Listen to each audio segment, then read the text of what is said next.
Good morning, ladies and gentlemen, Stride Gamer here, providing you with the new Anno 1800 episode.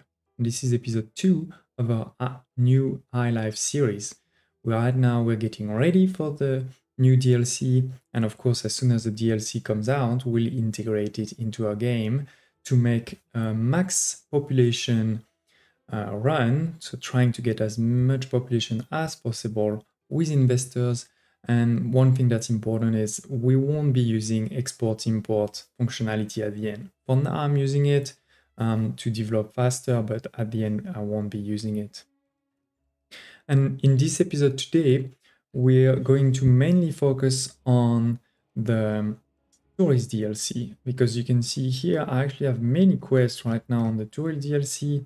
We started this island here. One element that I do want to show in this playthrough is how do you get sort of the best item possible, the epic item from the Queen when you unlock the Iron Tower. So that's going to be something you will be looking at in this, and at the same time obviously developing this island, developing other islands, because for tourists we're going to be needing things from other regions, so of course we're going to be doing other things. Like the previous episode, I'm actually recording this episode before episode 1 goes out, so I don't know if you guys out there really like the new way we're running those episodes, with sort of a time lapse in the middle, me speaking at the beginning, at the end, but you just seeing at high speed what I'm doing in the middle. So do not hesitate to tell me in the comments below if you do like that or not, and we'll see if we change that. But we'll really indeed continue that way. Another thing that will continue is I will continue to use Wiimod to have unlimited building materials like wood and steel. And on top of that, we are going to use from now until the DLC comes out 3 mods, and I'm going. Okay, so we are now in the mod loader. If you don't know about this mod loader, don't hesitate to check out my series that will appear now at the top, where I describe a lot of different mods. All of them come from Nexus, so it's really easy in Anno to play those. And you'll see I've activated 3, and we'll keep those 3 probably, as I said, until the DLC comes out. And I know many of you, and do tell me in the comments if you feel that way, are going to say that it's cheating. In my opinion, that is not. Of course, if I were doing, let's say, a speed run, then yes, that is definitely a cheat. Or if I were, maybe if that was my first playthrough, then sure, it is a cheat. But I have many playthroughs out there that you can find on my channel where I don't use any mods, and I know how to play the game. But now the thing is, we have just sort of two weeks or so before the DLC comes out, and we have a lot of things to do. So these mods are going to help me do that faster, but they are not going to change the end result. So I'm never gonna use a mod that's going to alterate or make the end result different. So for example, we're not gonna use the Spice It Up mode that destroys the rivers, or we're not gonna use a mode that makes your consumption higher forever.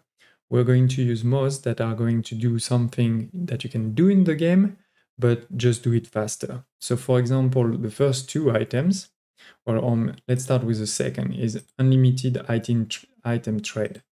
So in general, when you go to a trader in the game, you can buy only 20 items, and then you need to wait, I think it's 20 or 30 minutes, and then you can buy 20 more, etc., and 20 more and 20 more, right? So the number of items that you can buy is unlimited. It's just that it takes a long time. So with this mod, then you don't have to wait those 20 minutes every time. So once again, it doesn't change the end result, it just makes it faster. And similarly, all slottable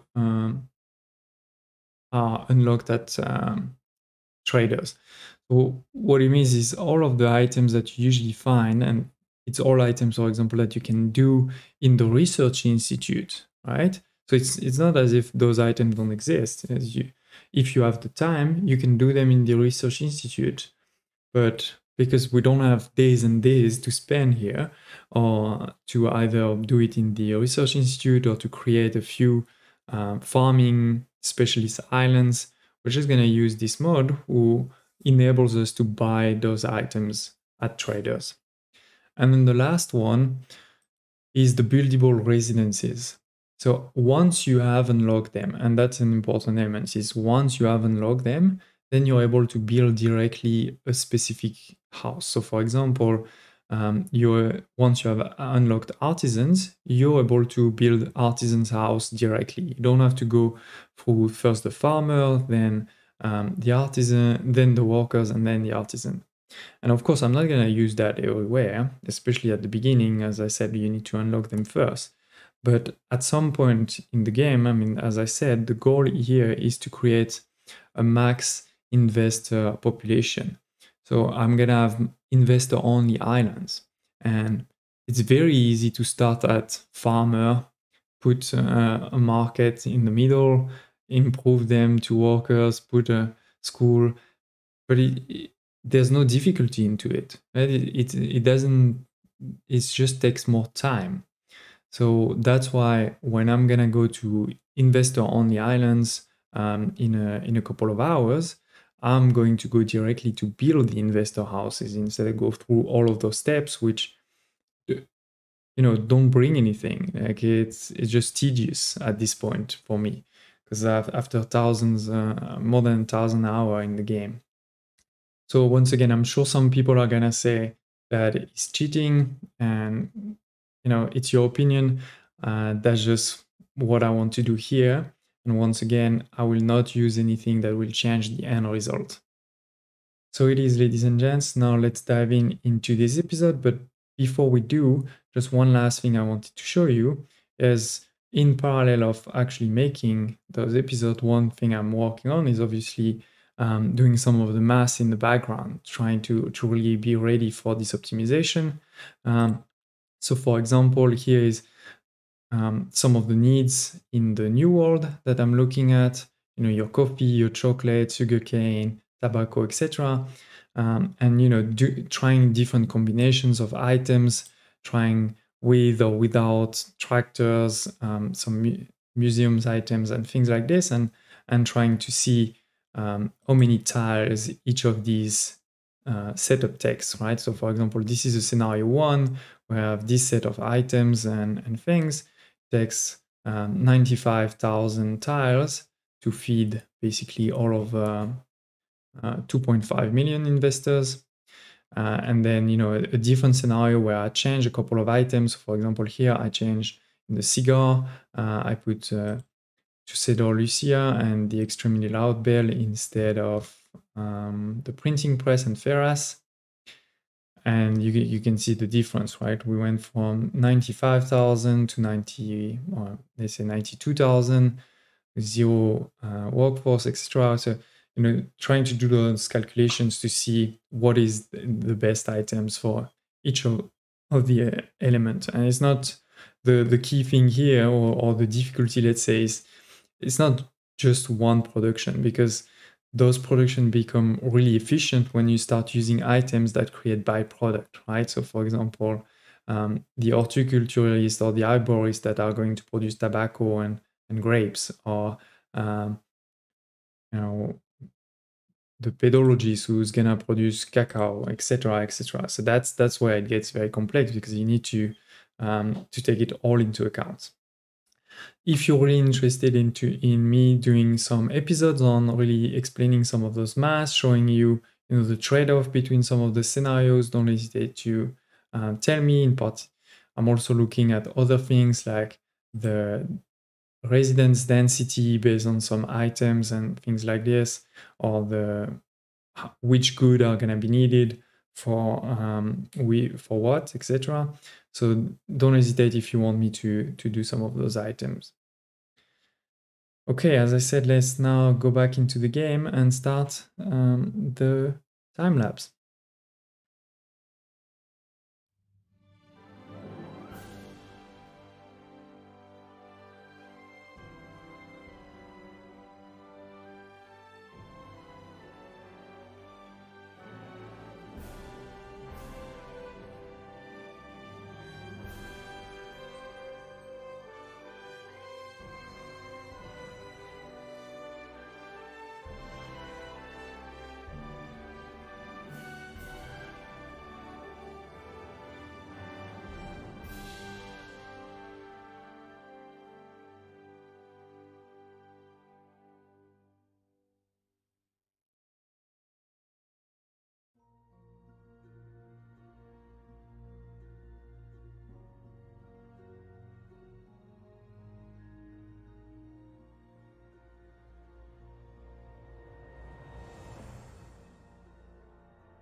Okay, here it is, ladies and gents.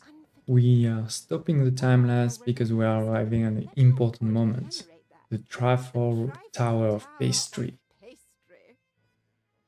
Let the queen finish her speech and a new quest will appear where we need to make a choice. And this is actually the first important choice in the quest line. Why important? Because if you don't make the right choice, you won't be able to get a certain item. Fair share of bake-offs, and this is no mere trifle. Rather, it's the trifle. What item? This one. So at the end of the quest, when the Iron Tower is being inaugurated, depending on your choices, you will get either nothing, either this knot, this rare knot, or this epic one. And if you want to do this epic one, you do need to be careful about your next choices now. So that's why we stop.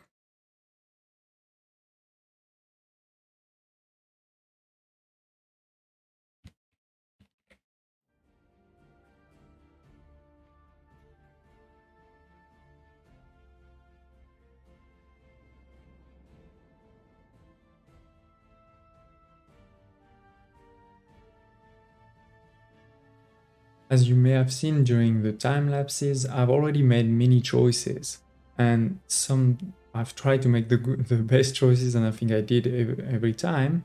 And you saw that I did got a number of items along the way, but all of these decisions up until now don't matter for the final one. The final one, this is the first one that's important. And here we need to make sure that we start with a sponge cake. We go with the ram, the sugar, so it's always at the top, and the jelly. And with this, we are creating culinary miracle, which will open one of the options for the final decision at the inauguration. So here it is, ladies and gents. As I said at the beginning, we really focused mostly on this island today. We also made a bit of progress on the new world, getting to Obreros, starting the citrus. We didn't do that much more in the new world, and we also started the Cape with a few of these. You know, this is gonna be farmers, workers, artisans, engineers, and then investors. So that's because also in particular for these quests, we need artisans first and then engineers. I mean, spoiler alert, at the end of the day, I won't really have a major population here. I'm thinking to use the Cape like in my Scholar run that's appearing now at the top if you've missed it. I'm using the Cape as the production hub. So a lot of clipped buildings and things like this. And in particular for investors, I think steam carriages and things like this could be great to clip here. So that's gonna be at some point, but for now we do need a population in particular to do this. Also because I want to unlock the palace and all of this. Now going back to this island here, we've started to give goods to the tourists, try to unlock everything on both sides. Started a small zoo and museums and botanical garden just for the fun of it. Using the docklands to get this. And we are also working on the World Fair because you do need to unlock, if you want to get the best item, you need to unlock this small mart. And for this small mart, you need to do an exhibition. And if you remember for the World Fair, I mean, here we need 1,750 investors, but for the last level, we actually need 5,000. So it's going to be important basically to transform probably all of this into investors, sorry. So that's going to take also a bit of time. We are also making progress on the Iron Tower. We're at the last stage, which we can actually start now, and making progress in the quest too. That's going to be important for the immigration. So it is, ladies and gents, the second episode for... Oh, what is happening here? Missing a rod, I think. Yes. Second episode in this series. As I previously said, please do not hesitate to share any thoughts, feedback in the comments below. Do you like this time lapse? Which region do you want me to do first when I'm done maybe with tourists? Do you want me to show you also some of the math behind it? Anything like this, I'm keen to hear about it. And hope to see you next time.